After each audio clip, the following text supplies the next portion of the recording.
নির্বাচনের তারিখ ঘোষণার আগে ইসলামিক দলগুলোর মধ্যে কোনো জোট বা ঐক্য হচ্ছে না বলে জানিয়েছে ইসলামী আন্দোলন বাংলাদেশ, খেলাফতে মজলিস ও জমিয়তে উলামায়ে ইসলাম বাংলাদেশ।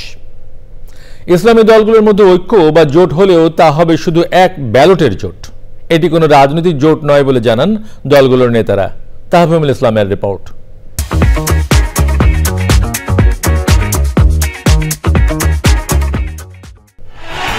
5ই আগস্ট সরকার পরিবর্তনের পর থেকেই আলোচনায় আগামী জাতীয় নির্বাচনে ইসলামী দলগুলো কিভাবে অংশ নেবে সেই আলোচনা এখন রাজনৈতিক অঙ্গন থেকে তৃণমূল পর্যায়ে।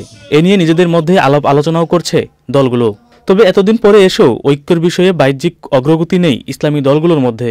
সেখানে অনেকগুলি দল একত্রিত হবে যারা ভিন্ন ভিন্ন প্ল্যাটফর্মে ছিল, সময় নিতে হবে।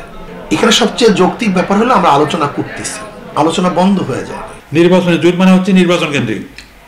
নির্বাচন আগে এখনো জোট হচ্ছে না। আমি মনে করি নির্বাচন ঘোষণা করার পরে এরপরে ঠিক হবে যে আমরা কি আমরা তো সাধারণ কথাই আছে, আমরা এক জায়গায় পার্টি দেওয়ার ব্যবস্থা করব। নির্বাচন যখন ডিক্লেয়ার করা হবে তখন আমরা ভাববো আমাদের করণীয় কি। তার আগেও আমাদের পূর্ব প্রস্তুতির অংশ হিসেবে এই সমস্ত বৈঠক এগুলো চলমান থাকবে। ইসলামী দলগুলোর জোট যদিও তৈরি হয়, তবে তা কোনো রাজনৈতিক দল বা জোটের বিরুদ্ধে জোট বা ঐক্য হবে না বলে মনে করেন এই রাজনৈতিক নেতারা। পরের সাথে আবার ঐক্যটাকে আমরা কিন্তু আর আরেকটা প্রতিপক্ষ দাঁড়ানোর দরকার নেই। আমার তো কথা হচ্ছে ঐক্য আমরা করবো, ইসলামীগুলো করে ঐক্যটা এই মুহূর্তে আরেকটা গ্রুপের বিপক্ষে দাঁড়ানোর প্রয়োজন নেই।